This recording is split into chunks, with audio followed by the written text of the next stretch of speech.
said I got this, none of this radio pop shit. I dropped this, turning back the clock to rock shit. I cop it, said knock knock, I'm on this. I'm hot bitch, like a hot bitch, it's top lit. I lock in, I got this, radio drop this. Hot shit, just watch this, I fucking promise. Too lit, do not miss your chance to cop this.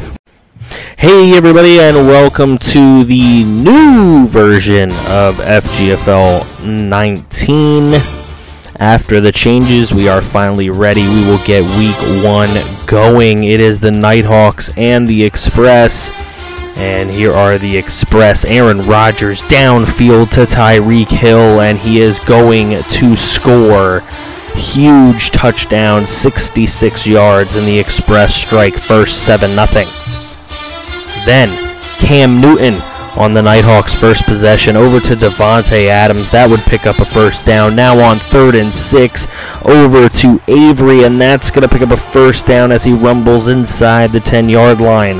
Now Cam Newton into the corner, and look at the acrobatic catch by Davante Adams for the touchdown, and the Nighthawks have tied this game dramatically in the first quarter. Second quarter we go. Nighthawks have the ball back, and Newton downfield to O.J. Howard. That would set up OKC with this 3rd and inches, and that is a nice play right there for Casper. Newton on a 3rd and 4, however, would go down with a sack, so that would be a field goal for the Nighthawks. They take the lead 10-7. Aaron Rodgers almost gets crushed, throws it over to Blair, and then they would be able to make this long field goal of 51 yards and tie the ball game at 10. Express with the ball late in the half. It's Devonta Freeman running his way inside the 35 to the 33-yard line. And now Aaron Rodgers on 1st and 10. He's going to look to his right and find Smith, and that one going to go inside to the 10-yard line. Now 1st and 10, Aaron Rodgers going to look to his right and find his man for the touchdown. It is Dougie Baldwin with his first touchdown of the day. Now a little bit of a glitch here as a ghost kicks the ball backwards through the end zone and gives 2 points to the Express somehow. Another one of our FGFL glitches, and it's this time to start off the new FGFL19. Now a huge throw down the right for Aaron Rodgers and a completion. Now forcing 3rd and 11 from the 29. The Express look in here, and Aaron Rodgers finds his man for the first down. A 3rd and 3. Aaron Rodgers going to hand this one off to Devonta Freeman, who gets it down to the 2. Now Aaron over to Dougie B with another huge touchdown catch. That was his first touchdown of the game. The other one was someone else, but Dougie B would have 3 touchdowns today. He was absolutely incredible. Here is Cam Newton looking to bring his team back, but a fumble and recovery by the Express going to make that one near impossible. Deion Jones with the recovery. And now Aaron Rodgers looking and going downfield again to Tyreek Hill. Another huge catch for him. And now on a 1st and 10 with a little bit of motion to the right by Austin Hooper. It's Aaron Rodgers with the play fake and the throw over to Isaiah Ford. And Isaiah Ford was the one who caught that 2nd touchdown for the Express. Here is Rodgers going to throw this one out to his right. He's got Devonta Freeman spin move inside the 20 to the 16. Now Rodgers on a 1st and 10, and there's Dougie B for his 2nd touchdown of the day. Dougie B bowling some dudes over, and the Express with a 32-10 lead. Later on, it is a 4th and 15 for the Nighthawks. Desperation time, and Newton downfield just a little bit overthrown. He actually had a guy more wide open, but here's the Express looking to take advantage, and Dougie B reaching out that left hand to make a huge catch.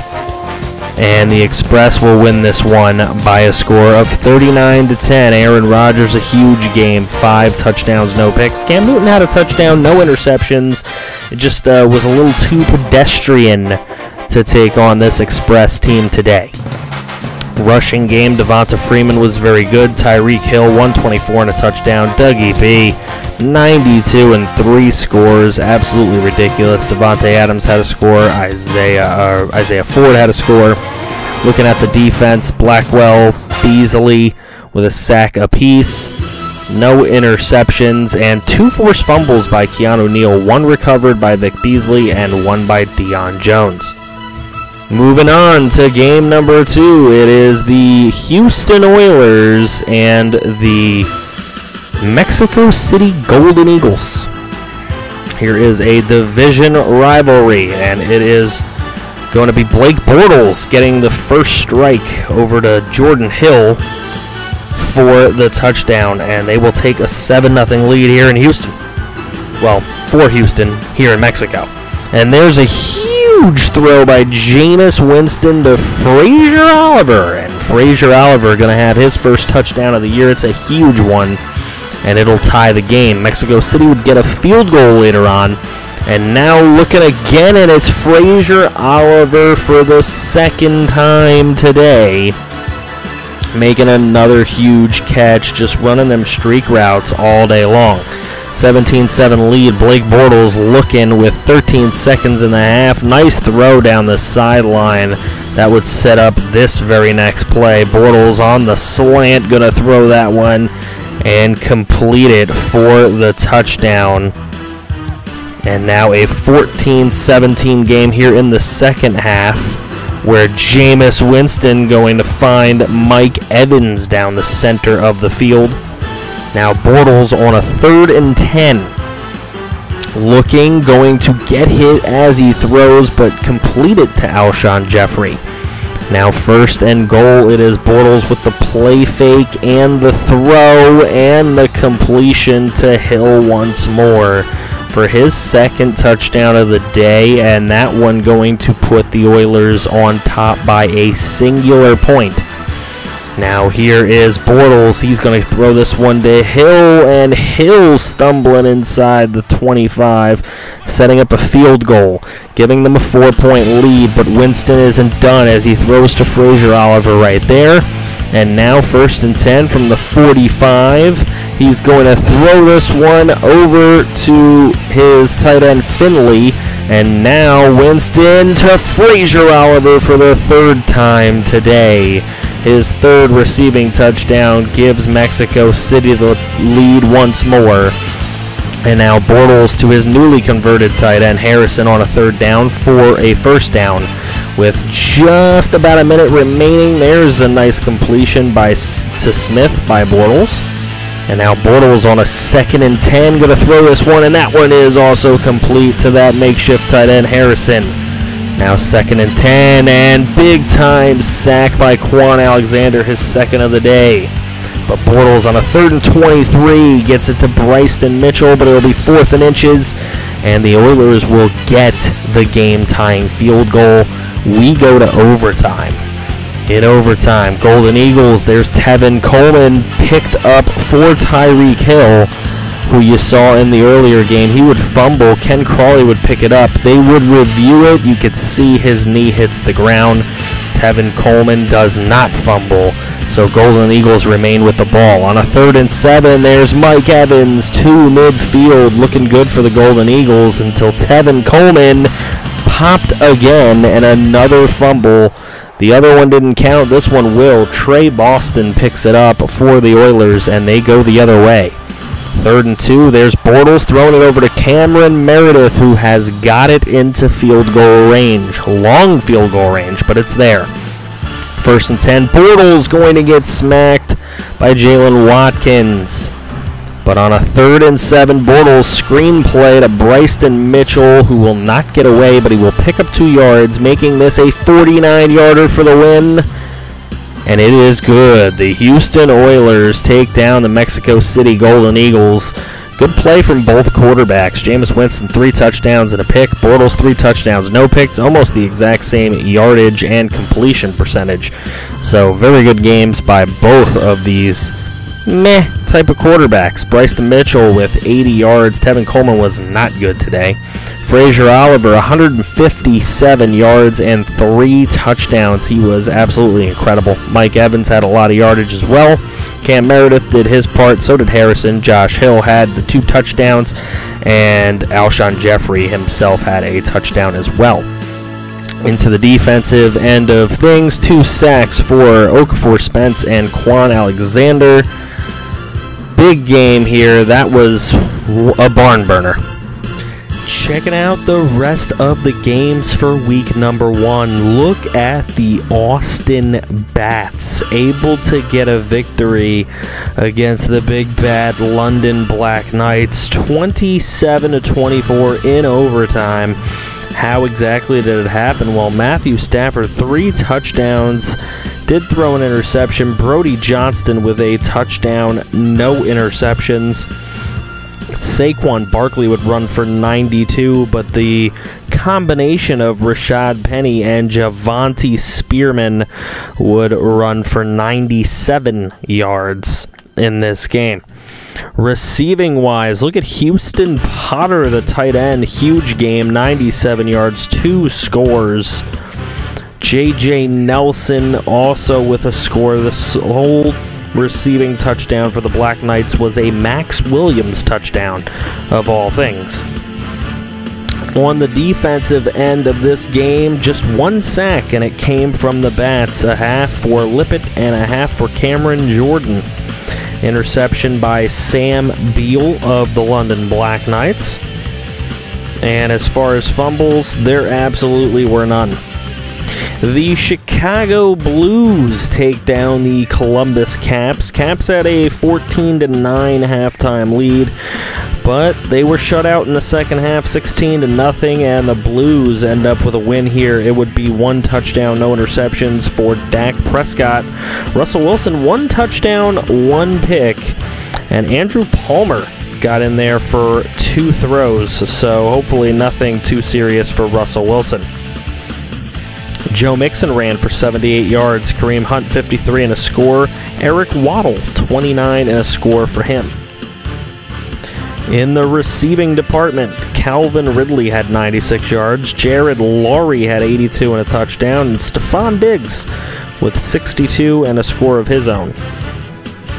In the defense, 17 tackles is ridiculous. 2 sacks for Zeke Ansah, 1 for Sheldon Richardson, 1 for Fletcher Cox, and a half each for Eduardo Hayes and Daniil Hunter. A pick for Trey Waynes, and a forced fumble and recovery for Malcolm Jenkins of the Blues. The Aftershocks go down in overtime to the Texans of the other league. And it is 30-24 in this one. Aftershocks trying to come back there in the 4th quarter. Deshaun Watson, 2 touchdowns, no interceptions. Jimmy G, same thing, 2 touchdowns, no picks. Isaiah Crowell ran for 59 and 2 scores. Jerick McKinnon ran for 50 with 1 score of his own. In the receiving game, DeAndre Hopkins had 135. Dante Pettis with 119 and a score. And Kiki Kuti had 109 and 2 scores. Also a score for Marquise Goodwin. Looking at the defense, 2 sacks for J.J. Watt, 1 for Clowney, 1 for Nassib, 1 for Bentley. They were just getting after Jimmy G today. Jeremiah Tauchu with a sack and a half each for Earl Thomas and Charles James. No interceptions on the day for either team. And a forced fumble and recovery by the Honey Badger. The Orbits go down, and they go down big here, 35-10 to the Denver Broncos. Quinn Fox had a touchdown, as well as Case Keenum. Tyler Wan in his debut game, 1 touchdown, 2 interceptions. Not too good for him. Royce Freeman, 116 and a score that was added to by Derek Gibbs for 40 and 2 scores. Leonard Fournette did all he could do, but really when you're playing from so far behind, not good to be running the ball all the time. Jamison Crowder had a good game, 106 and a touchdown. Allen Robinson had himself a score in this one as well. Looking at defense, 2 sacks for Von Miller and 2 for Vinny Curry, so those guys were destroying the offensive line of Orlando, which led to 2 interceptions here between Chris Harris Jr. and Eric Reed. As far as fumbles go, there were none today.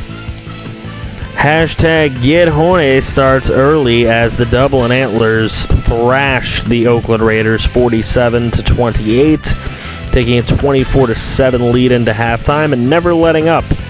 Carson Wentz, 308 and 3 scores really helped them out in this game, as well as Zeke Elliott's 103 and a score. Amir Abdullah adds 2 touchdowns on his 6 carries.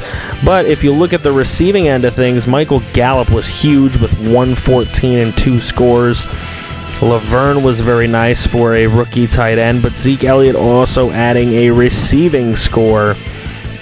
Just a huge game for both Wentz and Elliott in this one, as well as this Antlers D-line / linebacking core. Denard Hire, 2.5 sacks. DeMarcus Lawrence had 1, and Jalen Smith with a 0.5 sack. No interceptions or forced fumbles in this game. The Salt Lake City Flyers start off their season really well. They were up 31-7 before Memphis tried coming back in the fourth quarter, but really fell hella short in this one. Jared Goff, 2 touchdowns and an interception. Matthew Goodman in his Hounds debut throws no touchdowns and a pick. Todd Gurley was way too much to handle here. 171 yards, 2 scores. Mark Ingram had himself 2 scores for the Hounds, but Jordan Howard really didn't help all that much. Brandon Cooks, 4 catches, 108 and 2 touchdowns. He was really the big receiving threat in this entire game. Morgan Burnett, Danny Trevathan, Alan Chester, Sheldon Rankins, and Akeem Harrelson all with sacks in this game. Marcus Mitchell and Roman Hanspard trade interceptions, and there were no forced fumbles or recoveries. And a nice little division rivalry to start off here. The Redwoods over the Lumberjacks, 34-17, doubling them up. It was a nice 14-10 game at the half, but the Redwoods broke free in the second half. Let's see how that happened. Lane Lehman actually got into the game. Hopefully nothing too serious happening to Chandler Tebow, but nothing really from the quarterbacks there. Just good game management for Tebow and Lehman. Josh Rosen had a touchdown, no interceptions, but a bad completion percentage. It was Jamal Madden who led the way, not with a great average, but with 3 touchdown runs. And looking at the receiving end of things, Christian Kirk caught himself a touchdown for the Lumberjacks.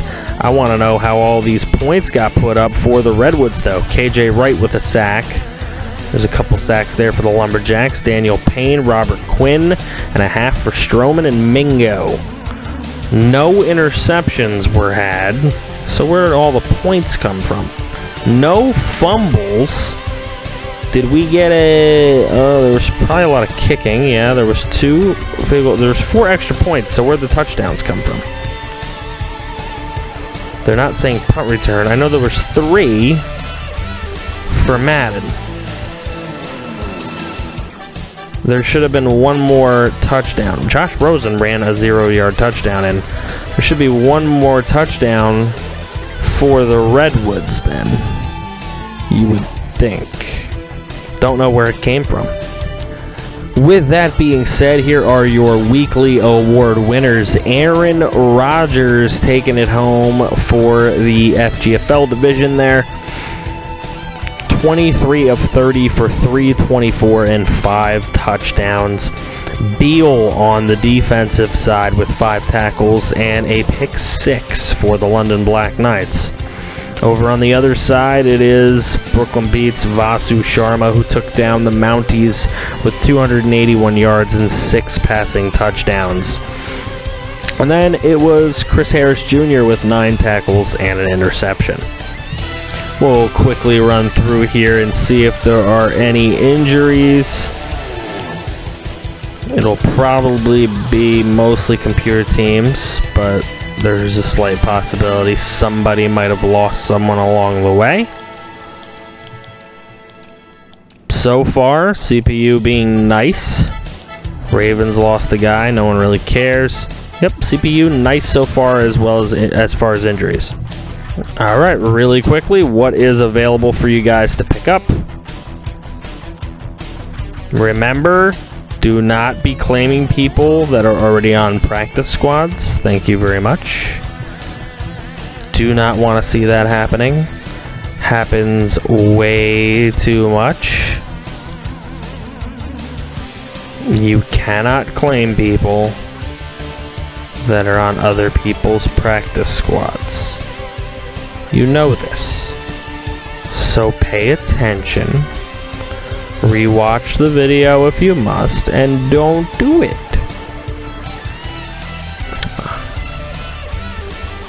Not a lot as far as left tackle. Or center, or left guard or center. Not a lot of linemen, really, just to pick up here. There are not a lot. Eric Flowers is available. I know you guys want him on your team. I know you guys want to pick up Eric Flowers. What the hell? Folorenzo Fugatasi. Get him. Folorenzo. What a name.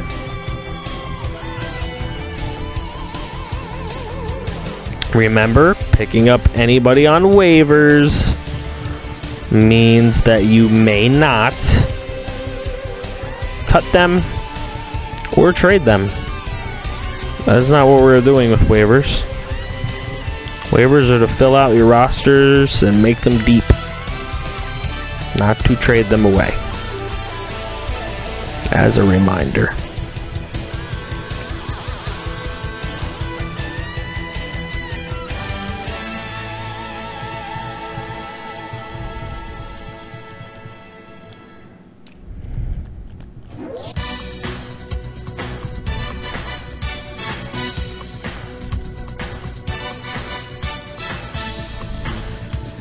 Young Wei Koo.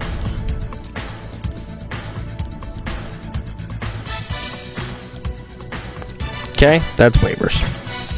And here lies your waiver order. Number 1, still the Nighthawks. They do not lose that spot. The Mounties will take the number 2 waiver order.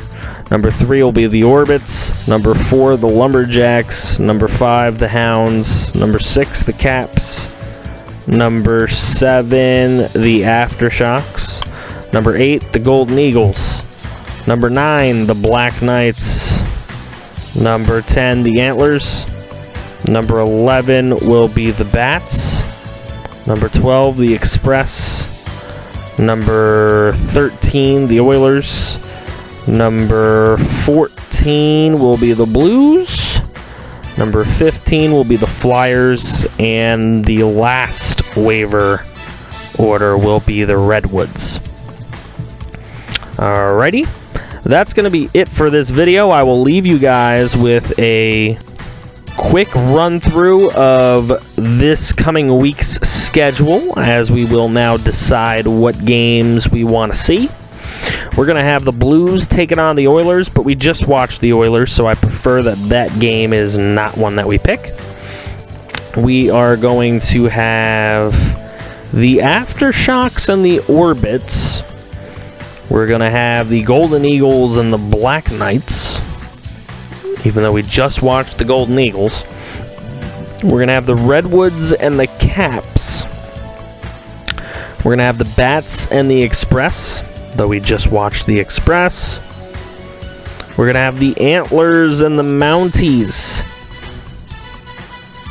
So those are the games that we can choose from. We can go ahead and put up that vote now. Thank you guys so much for watching this video. Don't forget to drop a like. I hope you continue to support this new FGFL. Appreciate you guys. I'll see you next time.